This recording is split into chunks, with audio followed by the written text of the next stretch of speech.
Good evening, ladies and gentlemen, and welcome to the meeting of the Essex branch of the Ontario Genealogical Society. We have just a few announcements at the beginning of the session tonight. And for those of you who are new, you might be interested in some of the information and in some of the websites and contact information. So you'll see it on the screen, but don't panic because I'll put this on the table, so later on in the evening, you can, if you want to get a website or some information, just feel free to check it out from the table here. As many of you know, I'm sure, our meetings, monthly meetings, are live streamed and recorded. And the purpose of that, of course, is we find that a lot of our members, who are members of the Essex branch, who have roots in the area, don't live in the area. So by live streaming, that gives them an opportunity to tune in on the meetings and find out exactly what's going on for the Essex branch. So just be aware of that the meeting is being live streamed. Okay, one of the things that we are interested in doing is everybody is usually researching some family. And I would suggest to you, if you, sometime during the evening, at the end of the evening, would let us know what names you are researching. That will be helpful because there may be people in the group who are researching the same names. So please share that information with us as the meeting, at the end of the meeting. Well, as certainly over 50 years of promotion of family history, and we are a member of the Ontario Genealogical Society, where there are branches all over the province. We do have monthly meetings, so if this is your first meeting, please welcome, first of all, and please come to each of the meetings, and each of them will be quite varied in terms of the speakers that we have and the topics that will be discussed. So I think you can find them quite interesting. The Essex County website are some new features that many of you may not be aware of. There is a new e-store available on the branch website. The executive has been diligently putting that together and added many new resources, as I said, to the members only section. And to get you started, you can certainly access the indexes that are posted in the public section of it. The website is there, so please access it, find out exactly what's available to you. So upcoming meetings, a month from now, the topic will be French research, French language families. And Kathy Knight, a former executive member of the branch, will be speaking on names, which, if you've done any research into the French language families, is a very common component of the information. In May the 9th, we have a guest from the Detroit Society, and she is a person who family lived on both the Canadian and the American side, back and forth for over 100 years. So she's going to talk a little bit about what that's like when you have to go back and forth, and families go back and forth, and trying to research information under those circumstances. So that's in May. The other bit of information regarding Ontario Genealogical Society Conference is being held in June 3 to 5 in Toronto, and they're in the website, and this will all be available on the desk when we're done. So if you're interested in that, tremendous number and variety of presentations, some of which I'm sure would be of interest to you. Tonight, genealogical research is very interesting, and it can lead you into many unusual paths. And we're very pleased tonight to have Goldie Howes present on Tales of the Spy, talking about a story about an individual And over time, exactly what happened when people tried to research or provide information on his life, it got complicated. So without further ado on that, thank you for joining us, and I'll give Goldie Howes to talk about the spy.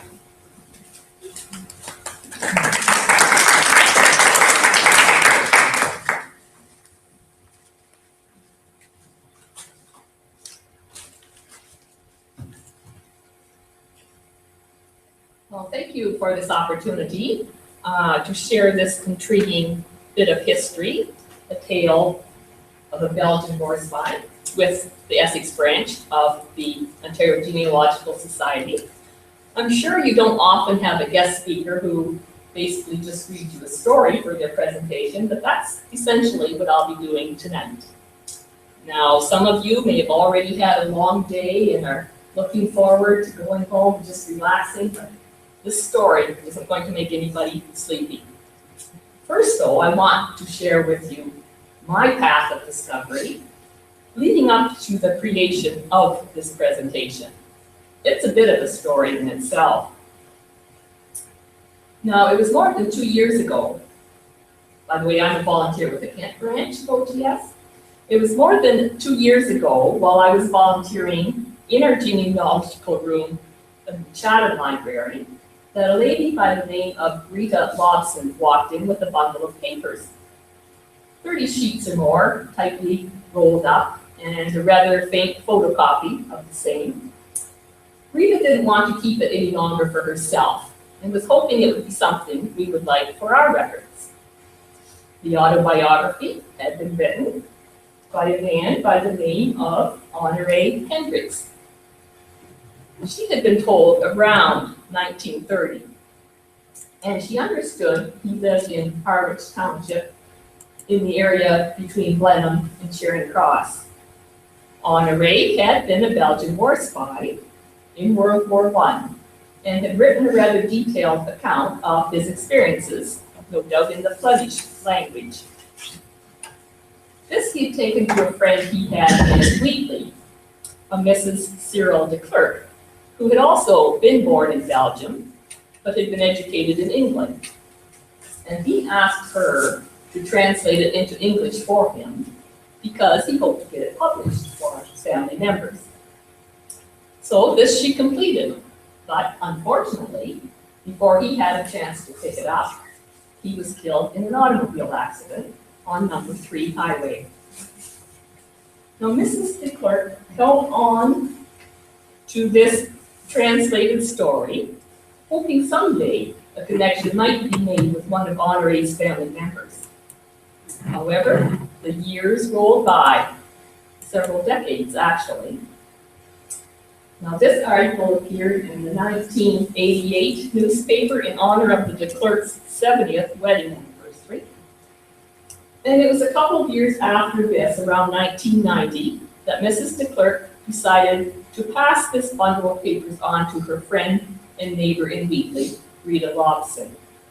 And Rita Lobson also held on to it for over 20 years. And just under 10 years ago, Rita Lobson moved to Chatham, and the bundle of papers came with her. She had had it taken up to the Kent Belgian Club to see if they would be interested in it for their records, but they returned it, and thus it made its way up to our genealogy room. So this is basically the information I began with.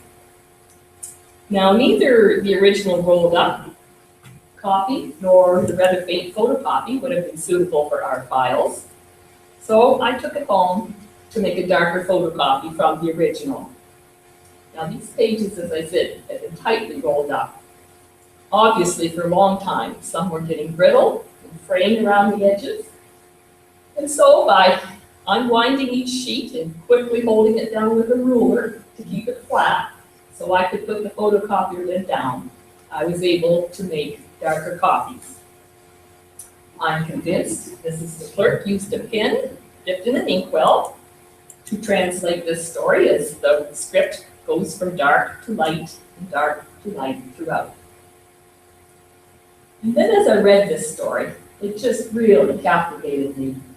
And I thought, oh, what a shame that the family never ever got to see this.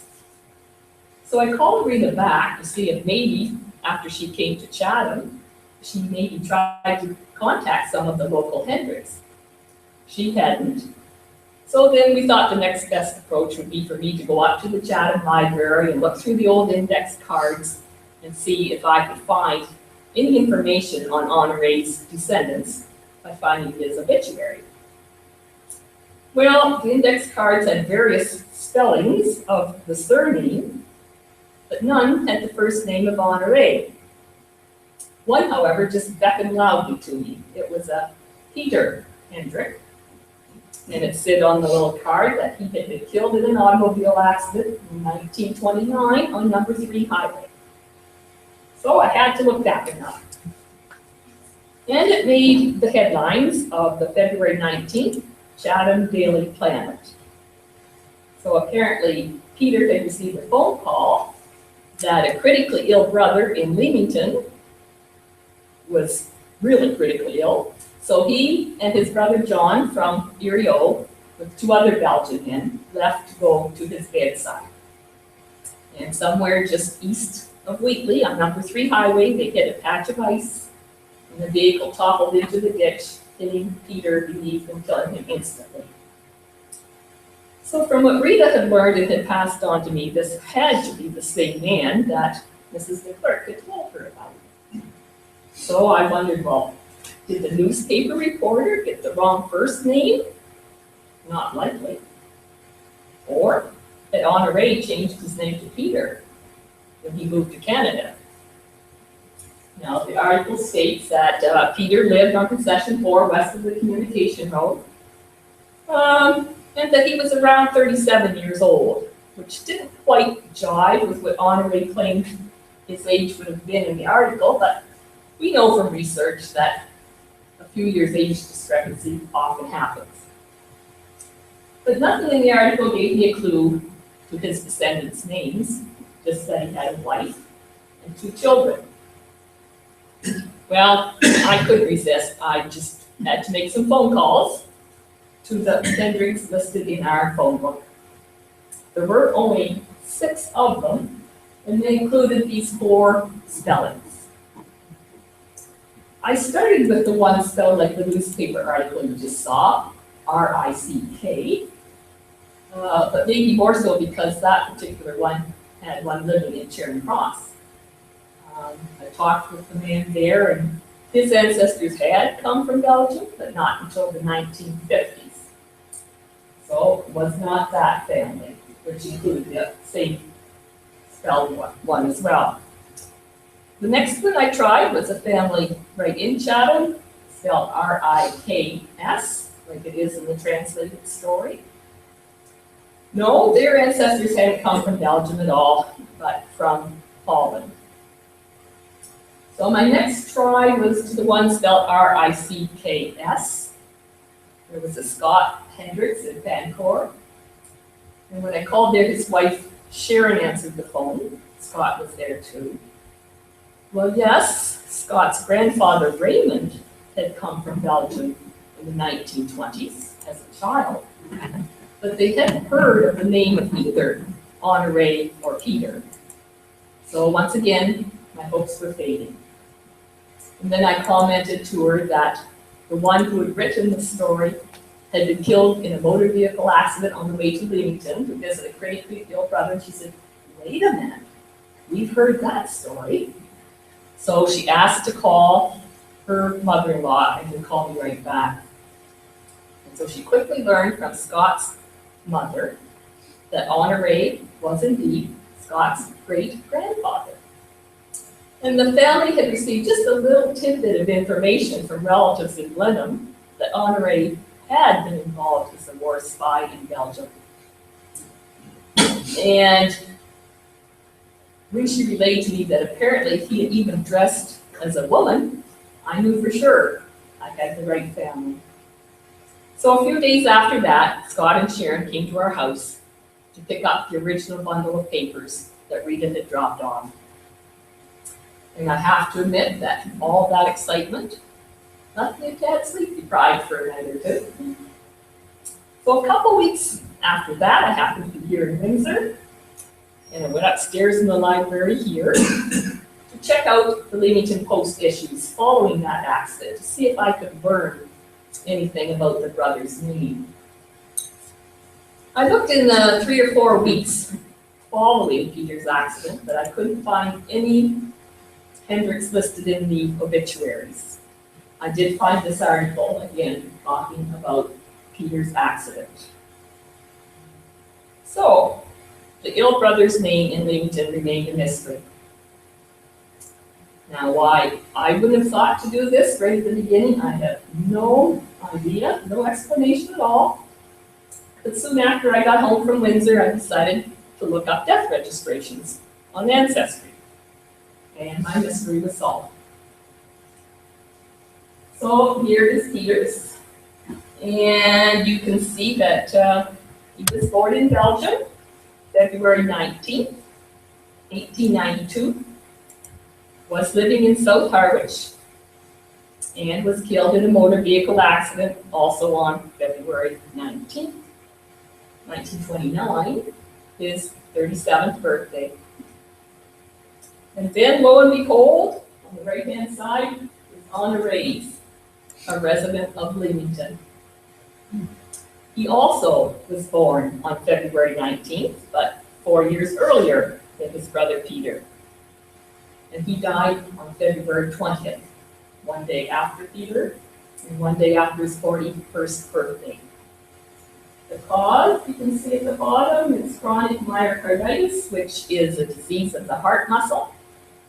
And when we listen to his story, I think we can understand how some of that might have developed. It says he had been in Canada about 3 years there, and that he had been under a doctor's care,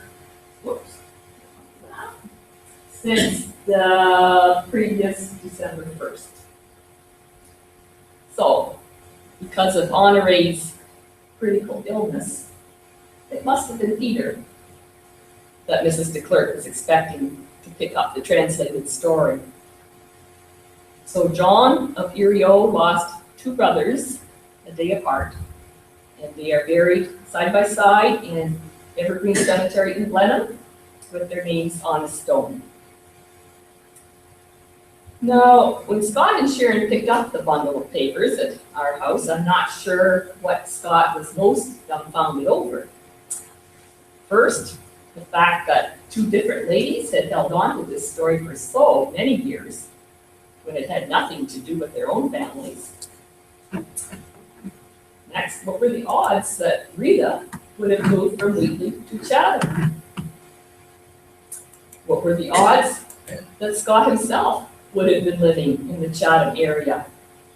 Because when Honoré died, his widow married another Leamington man by the name of Mr. de Porter, and they moved with all the children to the Tillsonburg area. And to this day, pretty well all of Honoré's descendants live in the Tillsonburg area. It is only because Scott's dad, as a newlywed, had a job opportunity in 1966 in Chatham that he moved here. And Scott was born here and is living locally in Chatham. And lastly, the fact that Scott is the one and only living descendant of Honoré with the Hendricks surname. All the older generation of males have deceased. His was the one and only possible phone number to make a connection. His sons have cell phones. Good thing Scott kept his landline. So apparently this was just meant to be. Now, I guess you can tell that making the connection with Scott was a huge thrill for me, and it was for Rita also, knowing that after 85 years, the story of Honoré Hendricks' life as a war spy finally had made its way home to family.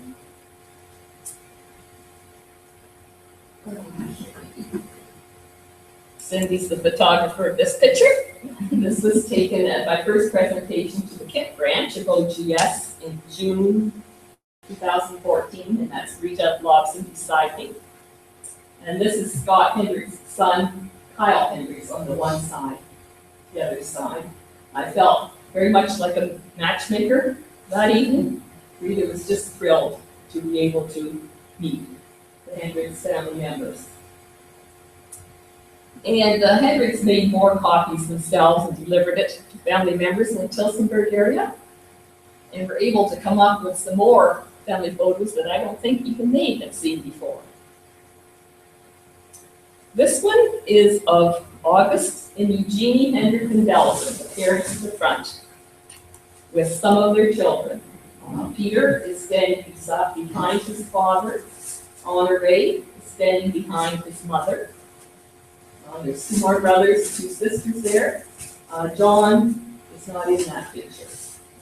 And on the back of this picture, the surname is spelled with an X on the end, and that is how it's spelled in Belgium. So just in my little bit of research, I found all four spellings for that family. This picture was taken in 1927 here in Canada. It's Honore and his wife Emirates and their 4 children that had been born in Belgium. Another one would be born a few months after that here in Canada. The boy on the dad's lap is Raymond, Scott's grandfather that he was familiar with. And the little girl Irene sitting on her mom's lap is still living and was able to read her father's story. This is Honore himself. His story will give you a whole other perspective to World War I. Far different from the frontline battles and the trench scenes that we are most familiar with. Honore mentions brothers in this story, and you can assume they include Peter and John, who lived in Kent County. Now, Aalst is a city in Belgium. It is also the name of one of 6 districts in the province of East Flanders. And this map shows some of the sub-municipalities in the district of Aalst. And you will hear him mention Dan Brugge a lot, that's in the yellow, and Burst in the orange, and Meer and Urk. And as I go through the story, the names and places get a little bit more difficult to pronounce, so you'll just have to excuse how I say them. Now, not all, but most of his story takes place in the province of East Flanders, which is shaded green on the map. Its northern border touches Holland. Off to the right is the capital city of Brussels. South of Brussels, there's an area in orange there called Brabant.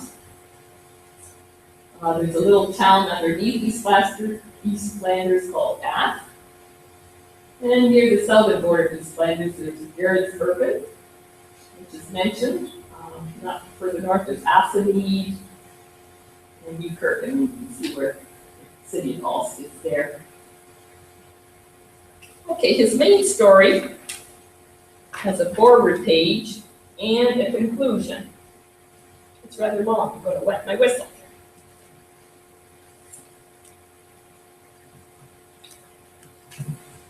Okay, forward page. I, Honore Hendricks, was born in Meer in the year 1888, February 19th, son of August Hendricks and Eugenie Sargent. I lived for 25 years at Van Brugge, went to school till I was 14, then helped my father at farm work till I was 21. I then started to deal in butter and eggs, and nothing untoward happened until one time the train on which I was riding left the rails and overturned. Many people were seriously injured, but I escaped with minor injuries. The shock had been so great, though, that I was not able to work for 14 months. And after that, my career of war spy commenced. Story of a war spy. I, Honoré Hendricks, in company with 2 other comrades, was engaged during the late World War as a spy for the Belgian government. August Kromhout, 1 comrade, was shot dead in Holland. My other comrade, Camille Goossens, whom the Germans suspected, was ordered taken prisoner and searched for any papers he might have in his possession. But he escaped from them and a little later was electrocuted on wires which spanned the Belgian-Holland border. Now, having papers in my possession, which had to be delivered in Brussels and several other places, I set out to do so in company with my pal, Frederick Quinton, on the 9th day of February, 1915. When we arrived as far as Henengauen, we were halted by a German officer who placed himself beside my horse and cart, which I was driving, and he demanded where we were going. I replied, "'Tis none of your business," but he said, "Come, follow me to the commandature where it will be made my business. You will also be punished there, as you deserve for being so rude to an officer."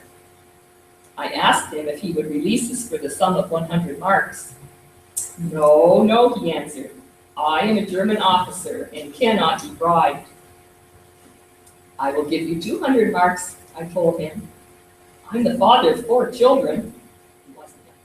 Have pity and release me that I may return to them." "No, no," he said again. "I am a German officer and will do my duty." I offered him 500 marks, but to no avail. We must go with him. As we were walking along, I whispered to my pal to watch out for the turn in the road where we would try and gain our liberty. It was now quite dark. The officer, all unconscious of any danger, was suddenly given a knock over the head by me with a hammer which had been laying in the cart. He fell limp as a rag to the ground. I then took his gun and hit him again. The gun broke in 2, and the German was dead. My pal and I then lifted the body and placed it in the cart, and so we proceeded on our way to Henengauen, where we found what we thought was a suitable place to bury the officer. As soon as the grave was partially filled, a detachment of German soldiers were upon us. We were ordered to halt, but instead we made for the cart and had got a start of about 15 yards when they opened fire. The horse was shot in the leg, leaving us to continue our flight on foot. Lucky for us that we escaped unharmed. The flight continued from St. Martin's-Liefst to Bouchant, the border of Holland, where previously I had smuggled quite a number of women through to safety and freedom. One woman being Mrs. Marie Dulage, now residing in Detroit. Having arrived in Bouchant, we met a comrade, Henry Brod, of whom we asked if there was any chance of being smuggled through to Holland in safety. "No," he replied, "everything is being too closely watched. It is too dangerous." We then traveled as far as Assamead to try our luck there, but the same thing was repeated to us, namely, that there was absolutely no chance of getting through. Sorely disappointed, I suddenly bethought myself of going to Van Broek, my hometown, for which we immediately started. I had a very good friend there, Monsieur Withing. After telling him that I had killed a German officer and that the Germans who had surprised us were after me, I was on the lookout for a place to hide till sometime a chance might come of getting to Holland. He kindly gave me his attic to hide in, for which I was more than thankful. I need to read this better. He also brought up food and drink, which I greatly appreciated. A few days later, Monsieur Withing told me that as of yet, no suspicion had aroused as to who had actually killed the German. I then said to my pal Frederick, "Return home. There is no use in both of us hiding here. I swear to you that no one will ever know that it was you who was with me the night of the murder." We then shook hands, and Quentin departed. I would gladly have gone with him, but did not dare, not knowing what awaited me should I do so. In the meantime, the Germans were doing everything possible to trace my whereabouts. Even the burgomaster, the priest, and the townspeople of St. Martin's Lift had all been lined up and questioned. No one could give satisfactory answers, as there had been no witnesses. So their quest so far proved fruitless. The Germans then waited till my horse's leg was healed, the wound not having been serious, and led it around, by doing so hoping to find its owner, which was not so very easy, as I had taken the precaution of placing a false license on my cart. All vehicles in Belgium must bear a placard with owner's name and address. My license bore the name of Samuel Van Dam, who lived about 30 miles from Danbrook. The Germans finally arrested this man, although he was able to prove his innocence, and he was sentenced to 17 years hard labor in Germany. Of this I did not hear till it was too late to help. But by working in a roundabout way, in 3 months' time, it came out that I, Honoré Hendricks, was the guilty man. So 14 Hun soldiers were sent out to arrest me. They arrived at my home, demanded admittance, and started to demolish the interior. "Where is Honoré Hendricks, your son?" they asked, to which my mother replied, "We do not know, as he has been away from home for a long time." "You lie," she was told. "Tell the truth, or you will all be thrown in prison." They would not be convinced that my people knew nothing of my whereabouts, and so my parents, brothers, and one sister were arrested and taken to the commandant prior to being thrown in prison. Again, the commandant asked, "Where is Honoré?" But they all replied the same, that is, that they did not know. An officer then placed his revolver on my mother's breast. "Come," he said, "we are losing patience. Answer our questions, or you will be shot through the heart." But my mother remained undaunted and proudly answered, "I would rather suffer 10,000 deaths than ever betray my son." Seeing it was no use, they went away, and after 3 miserable days, my father, mother, and sister were allowed their freedom, but my brothers were held for 72 days, during which time they had to take many a beating and not much in the way of food. Thinking now that it would be a good plan to move some other place as soon as the coast would be clear, I left for Burst, where lived an uncle of mine, a recluse, about 75 years old. There I hid in an old cellar in which was an unused well, wherein I could hide myself in completely if it became necessary.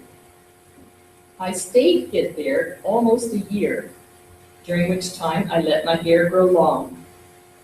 When I thought my hair was the right length, I clean-shaved my face as smooth as possible, and so, with my uncle's help, I obtained some of my sister's clothing, also her passport. Having donned her clothing, I inspected myself in an old mirror and was surprised to find that I almost looked like a twin sister. Next door to my uncle, there lived a man with an only daughter who had caught a glimpse of me through the cellar window, and I heard her tell her father, "Why, father, the recluse has a woman staying at his house. I just saw her. What do you think of that?" When I heard these words, I became afraid for my safety, so I asked my uncle to make it possible for me to speak to this young girl, whose name was Alphonsine Vermeulen. That same night, he went and said, "Alphonsine, there is someone who wishes to have speech with you. Please follow me." Having aroused her curiosity, she willingly came. As soon as she saw me, she exclaimed, "Why, Rosienna, what are you doing here? Has anything happened?" Rosienna was the name of my sister, thereby proving that my impersonation was going over strong.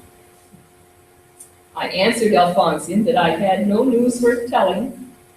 She then asked if I had had any news of my brother Honoré. No, I answered, he must have fled to Holland. Then the girl said, why, Rosienna, you sound as though you have a bad cold. I then burst out laughing. No, said I have no cold. Oh God, Alfonso said, you are Honoré himself. I recognize you by your laughter. She was quite upset to see me and to be talking to me, as so many people had given me up for dead. I asked her to promise to tell no one that she had spoken with me or seen me. She readily consented, and never did she betray her trust. In the meanwhile, my mother, also my brothers, had on certain dark nights been visiting me. This they had to do with extreme caution, so no suspicions would be aroused. They would tell me the news of the village and also how the Germans were making out at the front. My pal, Frederick Quinton, who pretended to be a peddler carrying small stuff from house to house, paid me a visit every week, bringing me food on these occasions. Otherwise, I would certainly have starved. One Sunday, while my uncle was away, I went upstairs for a book. The book I wanted was lying on top of a cupboard. I stepped on a chair to reach it, but I overbalanced and went crash through a window, just as a young girl, Dan Brooke, was passing by. This girl immediately went home and told her father, Camille Lamans, that she had seen a woman falling through the window of Charles Hendricks' house, that the recluse was not home at the time as she had seen him in the village. The father thought, maybe it is Honoré hiding there, as that is his uncle's house. So he went to ask my father if it was true that I was hiding there. But my father said, do not speak of my son, we do not know where he is at all. That same night, my mother came over and thought I had better find a different hiding place. She then repeated about this young girl having seen me fall through the window, and so much comment made of it. I then asked my mother to get in touch with Quentin and bid him come to see me. This she did, and soon after Frederick arrived. I asked him to find me another hiding place. To this he agreed, saying, I know the very place, and will go and see about it. Next day he returned, saying everything was all fixed. He had found room for me to stay in the village of Heldringen, with a widow to whom we were well acquainted. The widow's name was Mrs. Matilda de Vaux. It was arranged to arrive there at 12 midnight. I left first, dressed in my sister's clothes, and I carried a loaded revolver in case of emergency. But we arrived in Heldringen without anyone seeing us. Having come to the widow's house, Quentin knocked on the door, saying, open up, it is I, Frederick. Mrs. de Vaux then opened the door, but was astonished at being confronted by a man and a woman, whereas she was expecting to see two men. I could hardly make her believe that it was I, Honoré Hendricks, but after a little persuasion, we were allowed in the house. She then proceeded to show me to my hiding place up in the attic, a place nobody ever visited. I then settled down and took a much-needed sleep. My pal still came to visit me every week, bringing food and giving me any news of interest. Below the attic, Mrs. de Vaux ran a cafe, and I could overhear almost every word spoken. Not a day went by that I did not hear my own name mentioned. It seemed to gratify these people that the Germans could not lay hands on me. The majority thought that I was safe in Holland. Little did they dream that the man they were discussing was just above them. One day, 3 women were returning from the market. They were talking about me. One woman said, "The Germans will never get him. He is safe in Holland." But the other woman replied that I had been seen at St. Louis, also Ghent. All unconscious that their conversation was proving very interesting to 2 men following behind them for some time, they were surprised to be accosted and told to follow them. "You must come with us to the commandant and tell him all you know of Honoré Hendricks. We belong to the German secret police, so come." "We know nothing definite of Honoré," the women replied. "We were just repeating some gossip." They were then promised a large sum of money besides the 3,000 marks, which the Germans had promised to pay for any information regarding my whereabouts. I had been staying with the widow about 6 months when the Germans decided to instigate a house-to-house search for any grain or potatoes the people might be hiding from them. Mrs. DeVoe, on hearing this, came straight to me and said, "Honoré, what in the world are we going to do now? You will surely be caught." But I said, "Do not mind. When the Germans come, I will sit peeling potatoes in the kitchen. You must call me Marie, and act as though I were the woman I resemble." The Germans finally came, and I, pretending to be real unconcerned, although my heart was beating fast, just sat there peeling potatoes. They searched the house from top to bottom. I even took a walk in the orchard with the Germans looking on. Next day, the widow's neighbors called to ask who the strange young girl was they had seen walking around. She told them that I was smuggling goods to Niehoff and not to make any more mention of me. But she bade me go back to my hiding place in the attic. Now, a little later, the Germans again decided to search every house. This time, I pretended to be a charwoman. I was busy scrubbing the stairway when they came trooping in. "Why, my pretty maid," said one, "why must you work so hard? Have you no time to have a word with us?" Another grabbed me by my shoulders, but at this moment, Mrs. DeVoe came and bade them to leave me alone, as I was not right in the head, she told them. Whereupon, I started to dance and act silly, so that they soon left me alone, for which I breathed a sigh of relief. Now, the following Sunday, it was going to be Kermis in this little village. Kermis is like a carnival or a festival. And it made me feel extremely blue that I would not be able to enjoy myself with the rest of the people.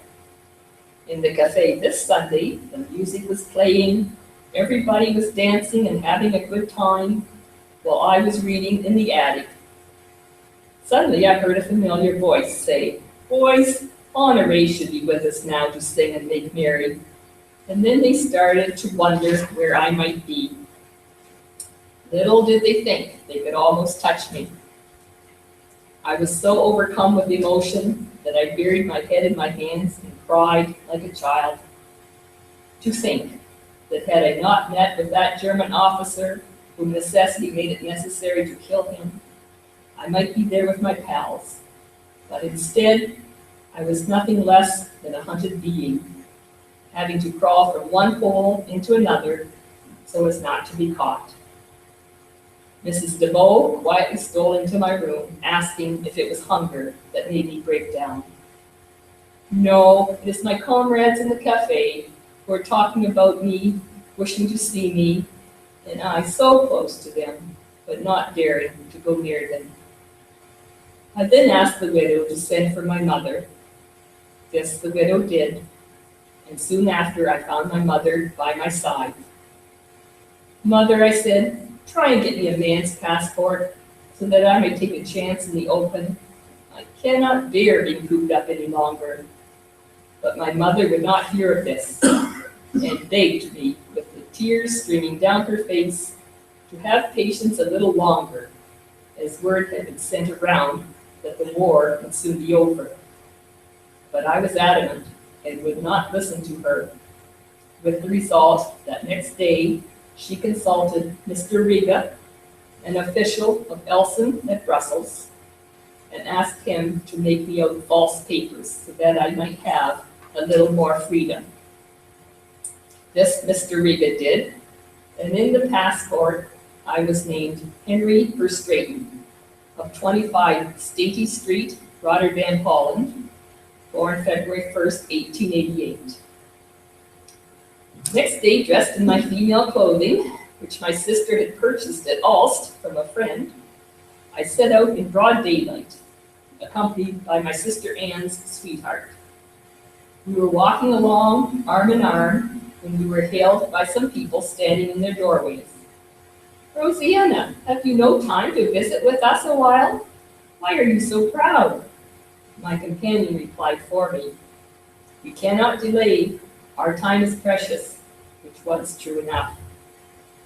In the evening, we stopped at Newkirken, where lived an uncle of mine. Next morning, on my way to Brussels, we first stopped at Ulst, 30 kilometers from Brussels. We visited the lady from whom my sister purchased my clothes. When this lady saw me, she could hardly believe that I was not a young girl. Her husband, who was also in hiding, was called to view me. "You do not need to be afraid to go in broad daylight in that rig," he said. "No one will think you are any different from other girls. I have never thought of doing anything similar, but might try my luck, seeing you so successful." Their words encouraged me, and so I continued on my way to Brussels. This time, my sister, who had been waiting for me at Ulst, keeping me company. We got as far as Ehrenbütingen, where thousands of German soldiers were stationed. Some of these stopped us and asked where we were going. "If you are heading for Brabant," they said, "do not be afraid, we will accompany you as far as the border." "What do you think about it, mademoiselle?" one of them asked me. I was afraid to answer, thinking my voice would betray me. But my sister replied, "My sister is very deaf, she cannot hear you." The soldier then came close and yelled in my ear, but again I did not reply. My heart was beating like a trip hammer, and taking firm hold of my revolver, I thought to myself, if I am to be caught, I will dearly make some of them pay for it. But they gave up and let us go unmolested, and so we arrived safely as far as Brabant, where I told my sister we would crawl in a farmer's barn and sleep there all night, as it seemed impossible for me, in my tight shoes, to take another step. But my sister demurred, and follow her I must to Brussels, where we arrived just before midnight. Mr. Totchef and Mr. Louvain, who had been notified to be on the lookout for me, had not as yet retired for the night when we came to their house. My sister knocked on the door, which was opened by Madame Louvain, who, wondering to see two girls, asked, "Where is Honoré? Is he not with you?" But I made myself known and almost collapsed. I was so tired. My feet were raw and bleeding. We were then well taken care of, and oh, the relief of laying in a bed to sleep. Next morning, Mr. Louvain trimmed my hair short. The hair is still kept as a souvenir at 198 Chaussée de Wave, Brussels. I kept myself quiet for a few days, during which time Monsieur Riga brought me my false passport and made me promise him never to mention where I had received my papers in case I was arrested. This I readily gave, asking how I could repay him for his kindness to me. But he answered, "You can repay me best by doing your utmost for your country." Monsieur Riga had helped many a French aviator to safety during the war, for which he was later on decorated with the Croix de Guerre, French for War Cross. I now settled myself with Mr. Totchef, in whose home I was given a room at number 23 Rue de Paris. Mr. Riga had also told me of a secret bureau where all who needed help were to inquire there.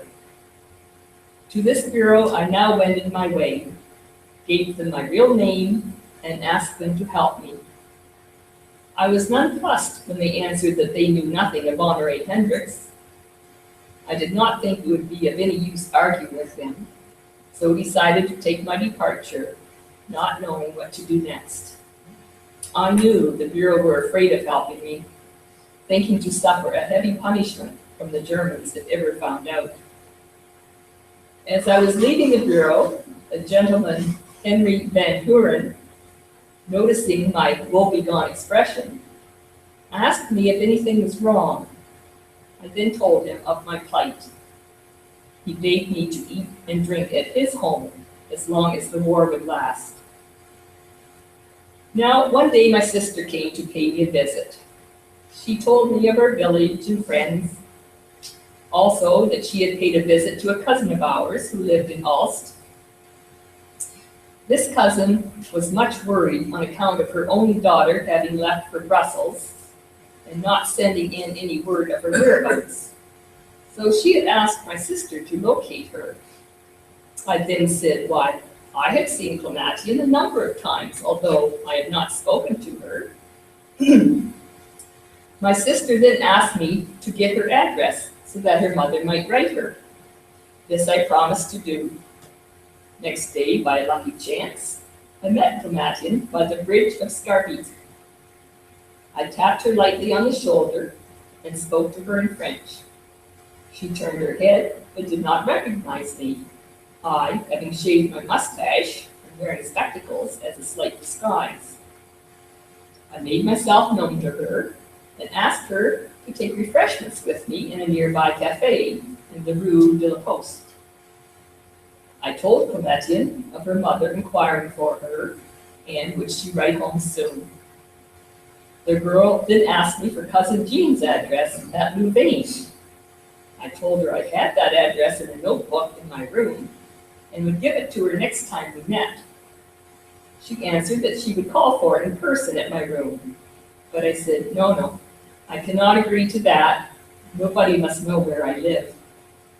Clematian answered, good gracious, Honoré, you do not think that I would betray you. So I gave her my address. She then rose, ready to leave, saying that she lived in Rue Saint Francois, number 50, and promising to visit me soon.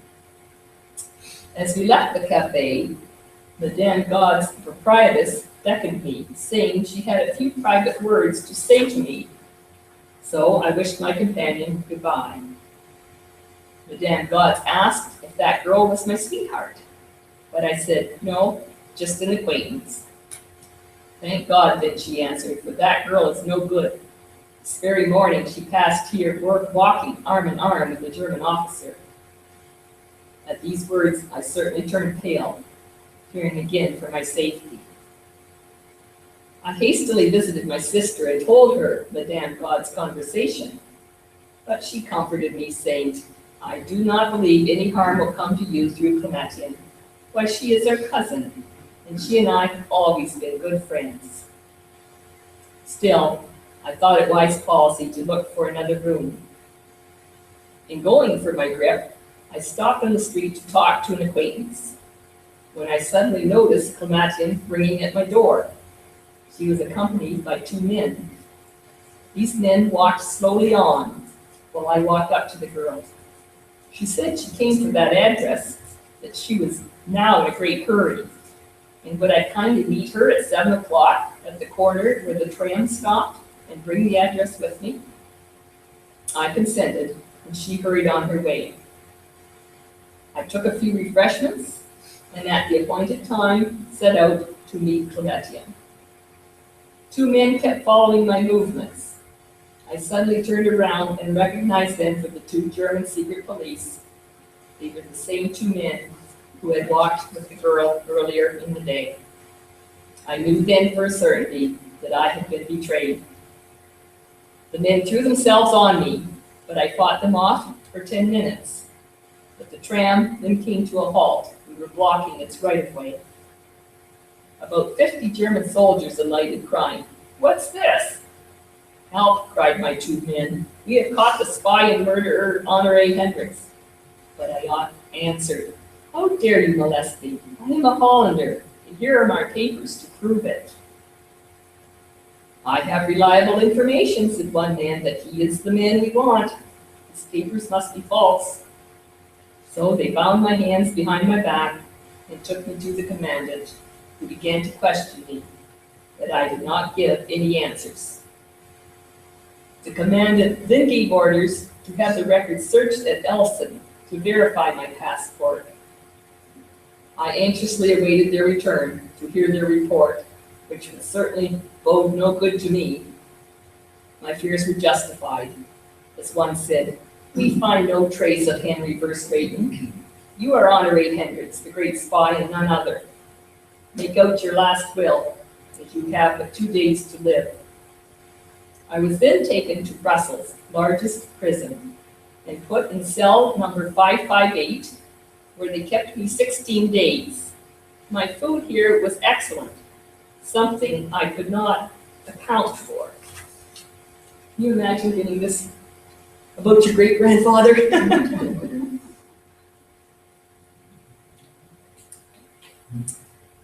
On the 17th day, a German priest visited me. He asked what language I spoke. "French," I replied. "What religion?" he asked next. "Free thinker," I answered. That was all he asked, and took his departure.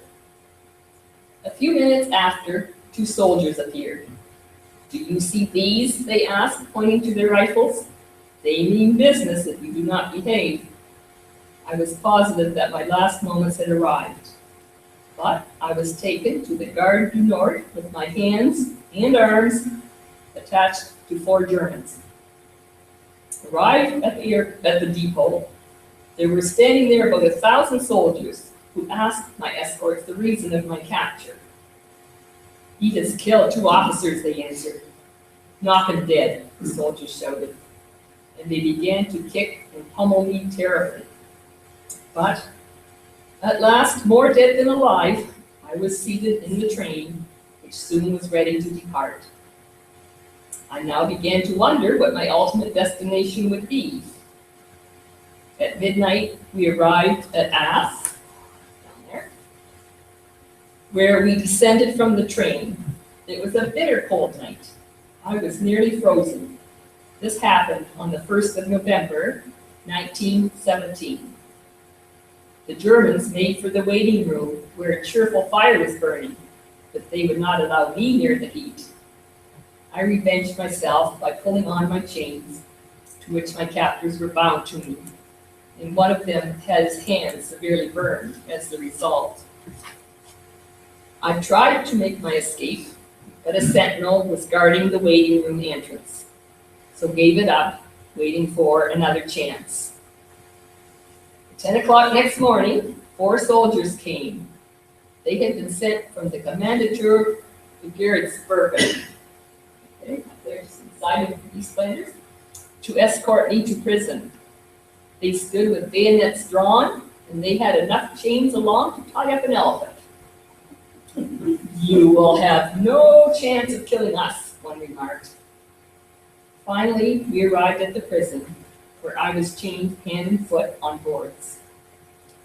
Every day an officer questioned me regarding my activities, but I refused to answer them. I did not wish to bring any of my friends into trouble. I preferred to die alone if necessary. All they gave me to eat was 1 small piece of bread daily with a little water to drink. And cold. It was so cold, I would lay shivering for hours. The Germans, seeing this, would thrash me to warm up. I kept repeating to them that I was innocent of any crime, to which they paid no heed. They also asked if I knew Frederick Quinton. "No," I answered, "I never heard of him in my life." "Who then was with you the night of the murder? You were not alone." But I remained silent. The soldiers who had surprised us were then brought to try and identify me. They showed me my hammer, and the gun, which was covered with dried blood, but I denied all knowledge. I was then left to myself, thinking, is there no help for me? I seemed to be the most wretched of mortals. I was left alone for 6 months and received barely enough food to live. I was now not even allowed to wash myself. Now the commandant of Brussels, together with the one from Gerritsbergen, also came to question me. Hendrik, they said, why do you persist in your foolishness? Make a clean breast of everything, and you will soon be a free man. I have nothing to say, I replied. If you believe me guilty, why not send a bullet through my heart? Oh no, answered the commandant. Shooting would be too easy a death for you. You shall suffer, chained here till you speak. And with that, they left me. Now for some time, I'd been hearing a moaning sound in the cell next to mine. I knocked on the wall, asking what was wrong. The answer came thus. I am Dr. Van der Schuren, and I am imprisoned here for having the Livre de Belgique, a forbidden paper, in my house, for which there is a great penalty. He then asked who I was and my offense. I told him also that I had been chained hand and foot for 6 months, and that my bones were rotting away from filth. He felt sorry for me and would try his influence to get me help.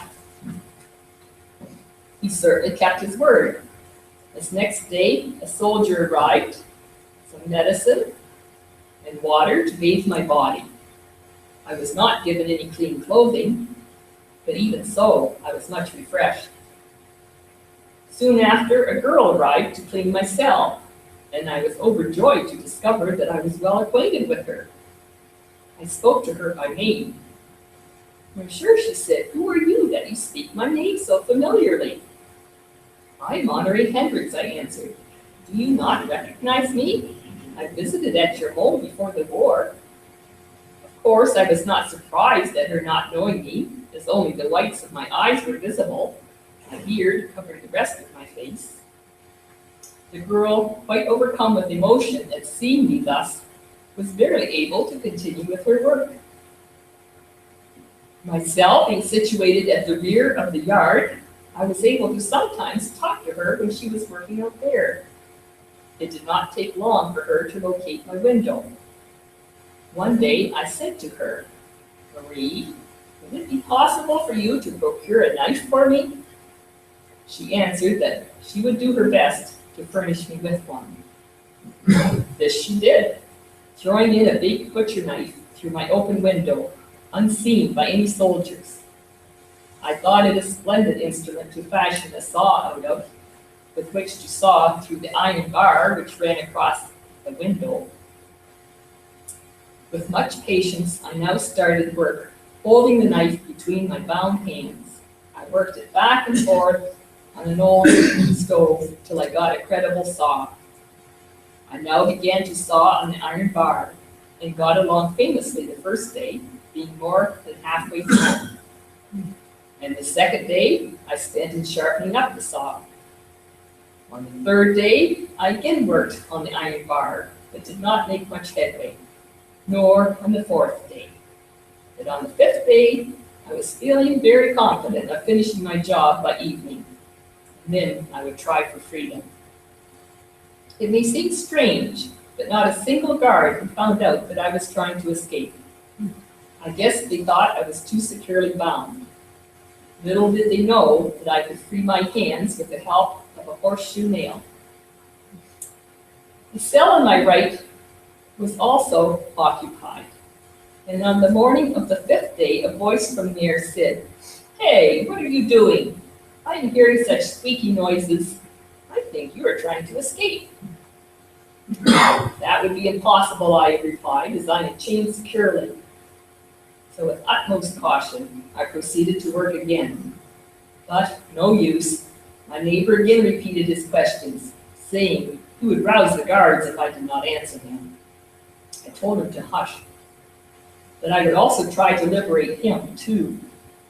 And so I started to hole a way through to the next cell, which seemed quite a difficult task.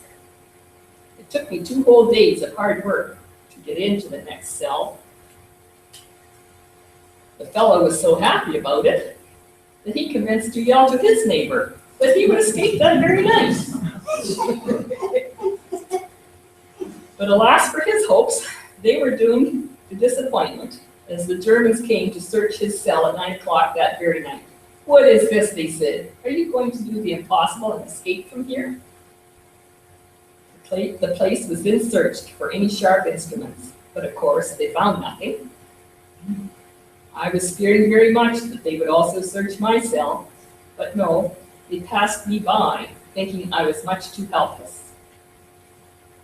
As soon as I thought the way was clear, I quickly pulled out the brick which covered the telltale hole and made the opening large enough to enable Bart to crawl through. At exactly 9:20, he was with me. Taking a look to see if the coast was clear, I suddenly noticed a guard who kept pacing up and down, always keeping my window in view. We waited till 10. The fellow was still there. Also at 11 and 12. Our confidence was slowly ebbing away. At 12:15, the guards were changed. We thought it might now be possible to make a try, but no. This man also kept vigil by our window. By now, we gave up all hope. Then suddenly, we heard a commotion. A new prisoner was being brought in, who was giving quite a lot of trouble. Our guard also went to take a look. The minute his back was turned, I grabbed for the cornice to let myself up onto the roof.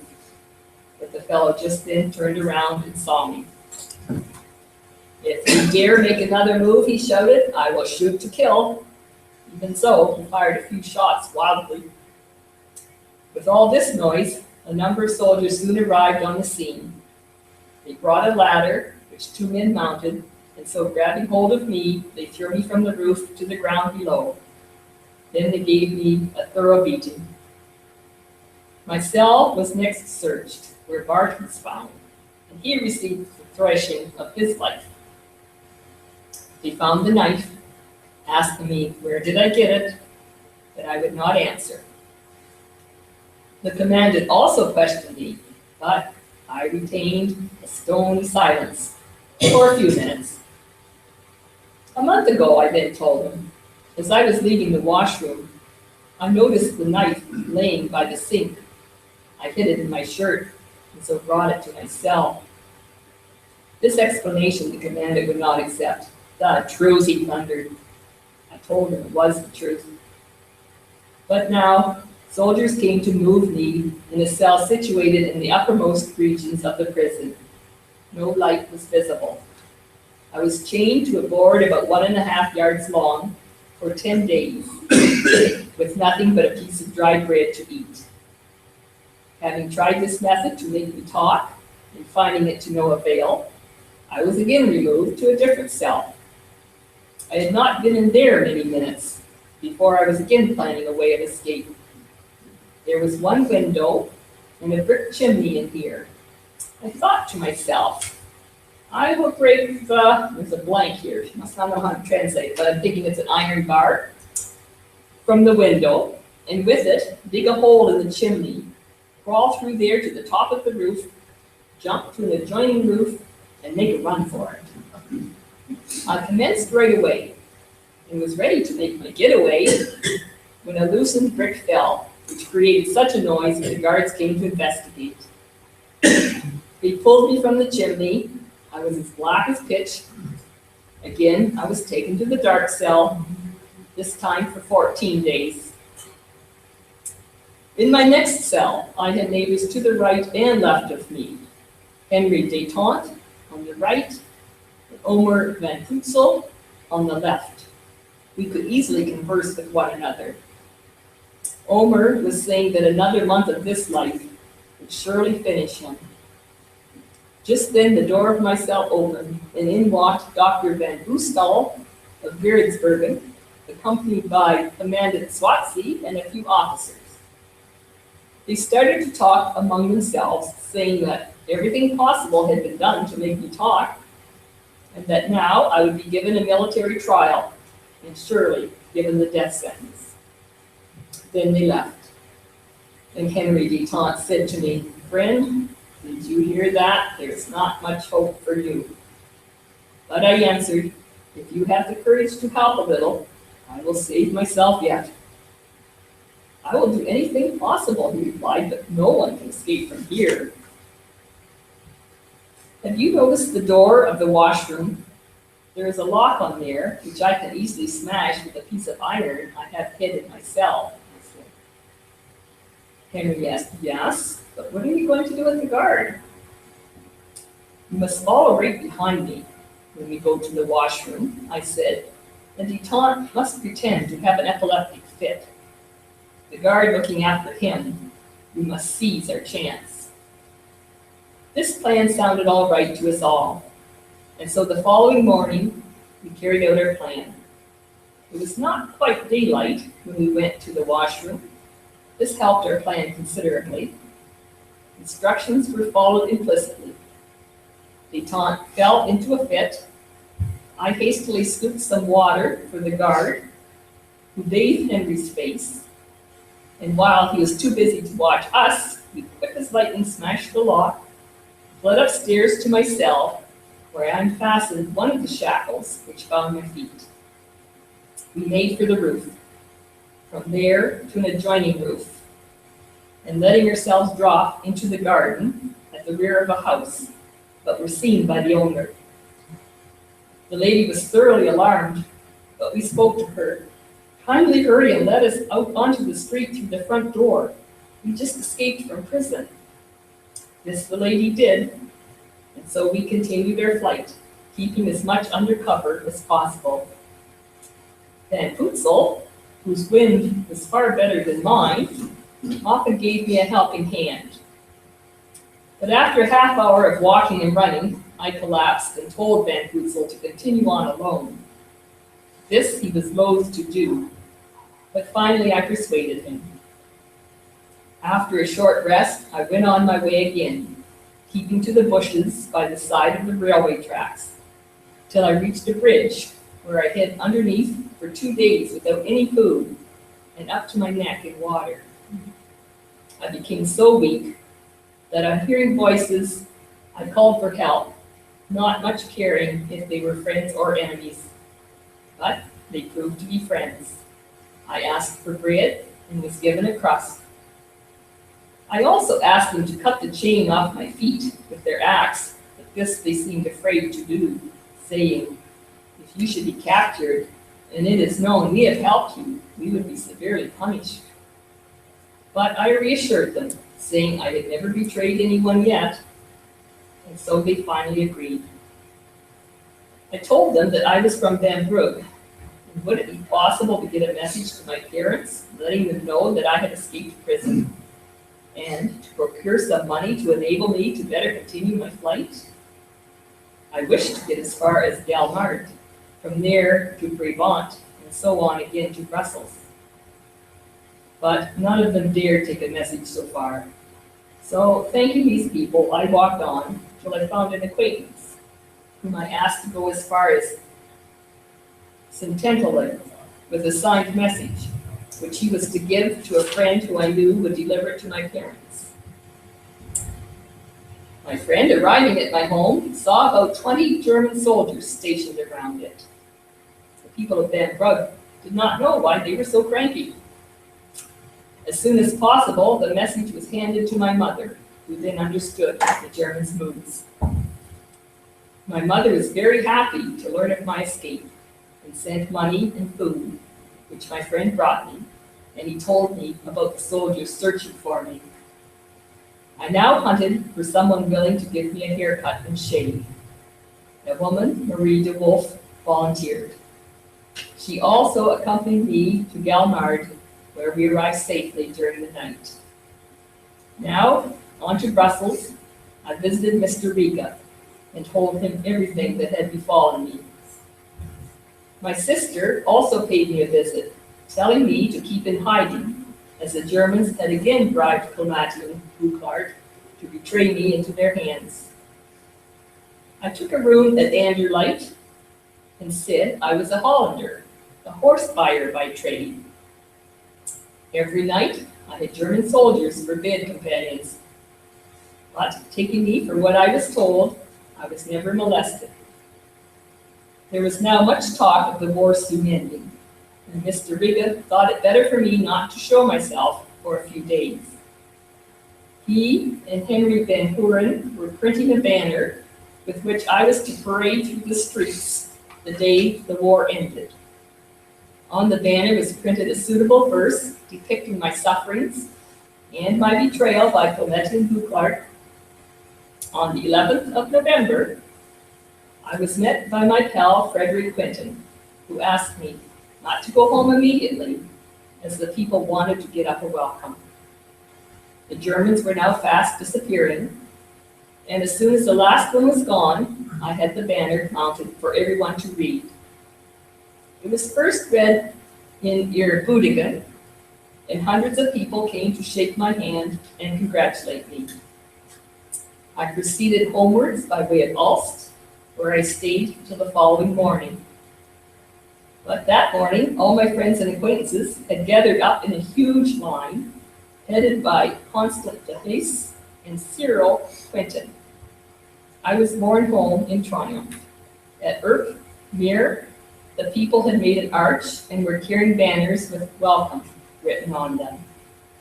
Finally, we arrived at Van Brugge, where another beautiful arch had been built in the Belgian national colors. We passed under there and so on to my joyful parents. A welcome speech was read by Alphonse Sounart, and Cyril Quinton came to thank me for not betraying his brother Frederick. That's the end of the main story. And there's a conclusion page. Clemati and Bucklart was brought to trial 3 different times. Once after she had been sentenced to a year in prison, she escaped, and again captured, given the same sentence. After finishing her term, she died. When I had been home 10 days, I became very ill with inflammatory rheumatism. 3 doctors nursed me, but I did not seem to get any better. Finally, an herbalist cured me in 1 month's time. I surprised people by walking around. I received compensation for my sufferings to the extent of 7,000 francs, 1 lump sum, and a pension of 1,200 francs for life yearly. Now, I have fine health, but am not as strong as I would like to be. The end.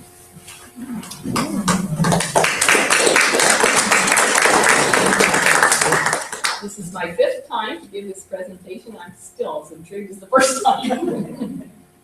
Many people have commented, wouldn't it make a great movie? Any questions? Yeah, any questions? I don't know if I can answer them, but yeah. Well, his brother John came first, the one that lived at Uriol, and liked it so well that he sent for Peter and Honoré to come. I know they came by boat, and I think the family has found out what boat they came on. Honoré's wife came about a year later, after Honoré came. Peter's widow, Peter's the one killed in the accident, she just thought Canada was an awful country. It took her husband and her brother-in-law, and she packed up her 2 kids and went back to Belgium. Now, Scott had heard his dad often comment about his grandparents, but they were always Grandpa and Grandma DePorter.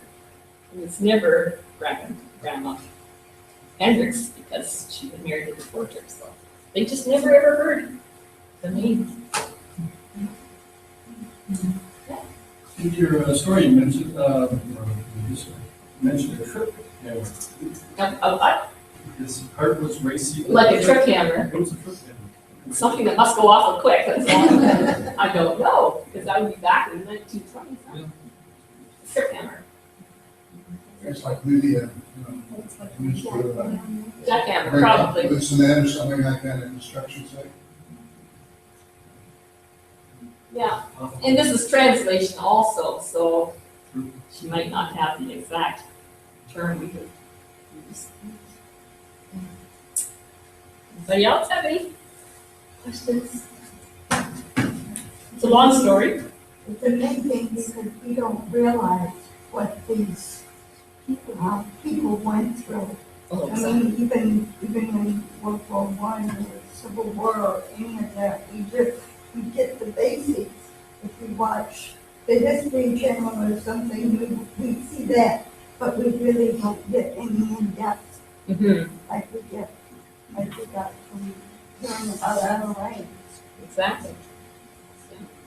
It's really interesting how much we need to. Be thankful for Yeah, what we and have. we're thanking our vets. That's for sure. Oh, for sure. Yeah.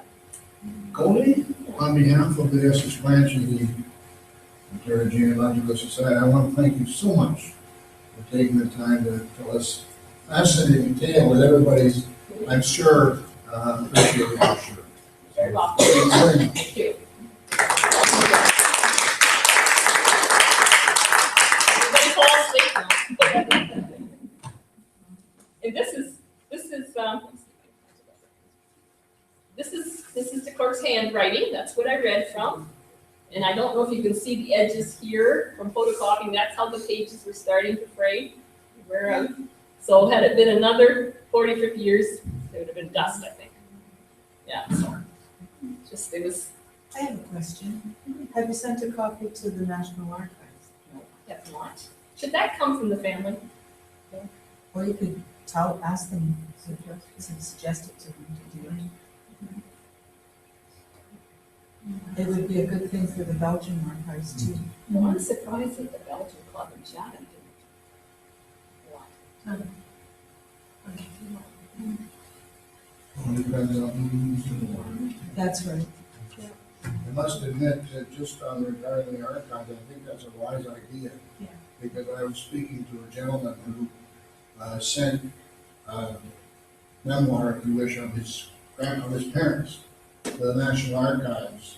And they wrote back or communicated back to them saying, we would really appreciate this. We wish that more families would submit their family histories to the Archives of Canada so that they can be preserved and made available to others to view and to appreciate as well. So definitely it's a land which is worth doing for sure. We're publishing it.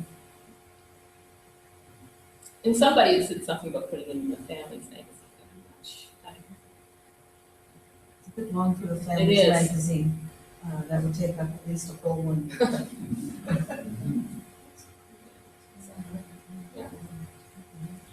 Anything else? Yeah. Again, Goldie, thank you so much. We really appreciate it. There is a 150th anniversary project going on and putting in your family histories into the National Archives of Canada. I think that's where it's supposed to be going. And I think the other thing too that might be stressed from what I understand is that definite encouragement to families to write down their family history, whether it be formal, informal, or whatever, because I know I just completed a memoir for myself, my family, and I taught a number of people, and over the years they say, I never thought of that. And of course, when I've been trying to gather information for mine, I think to myself, I've heard numerous people say this, I wish when my parents were alive, my grandparents were alive, I wish I asked them questions to find out what it was really like. Because once that's gone, it's gone, unless it's documented. So encourage your friends and your families to put these down. It doesn't have to be large, long, just get some information down on paper. Yes. We still have a few more minutes. I don't know if the visitors would like to share their names that they might be researching now, and Sure. there might be an opportunity to chat, or you might make a connection. Absolutely. Any visitors like to share names that they're looking into or researching? Is anybody related to the Dukes? The Dukes. I have a cousin. There you go.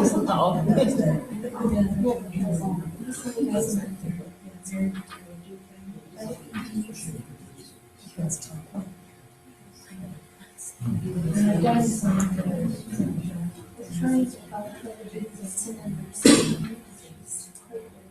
Jim, we have a question in the front row. I've been doing research on the Hunt family, on the Hunt family, in the US. And I went to find a grave on my grandmother's stone. And on there was a note placed by Kathy Little, or Karen Little, and her mother was married to my uncle. Now, I have not been able to track her down at all, either through finding the grave or the chit chat.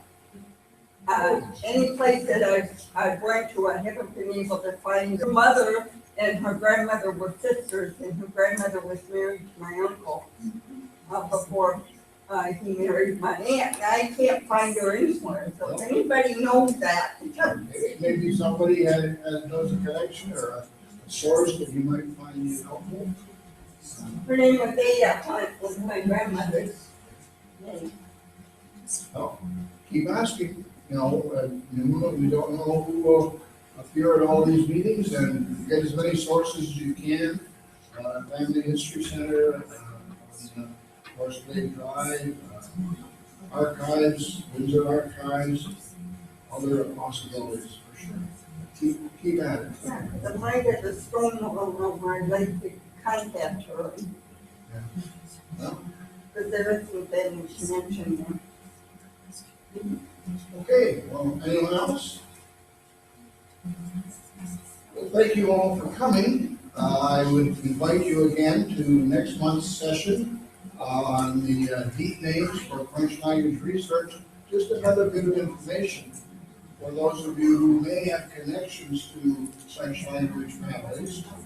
The French language archives, at least in Windsor area, has now been reopened. It used to be infused school, old school infused, and it's now been reopened. And they're located at the Maryville College on Prince Road. So if that's an area that has been lacking that you have missed with their closure for a while, they are now available for further research on Prince Road at Maryville. And open on Tuesdays. Tuesdays, good point, thank you. Thanks very much, folks. Hope to see you next month.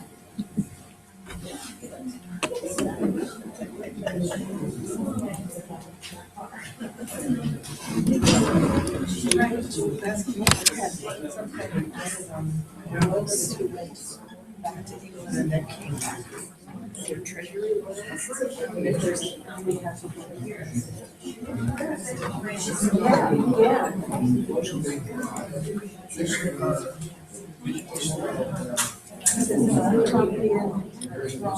Yeah.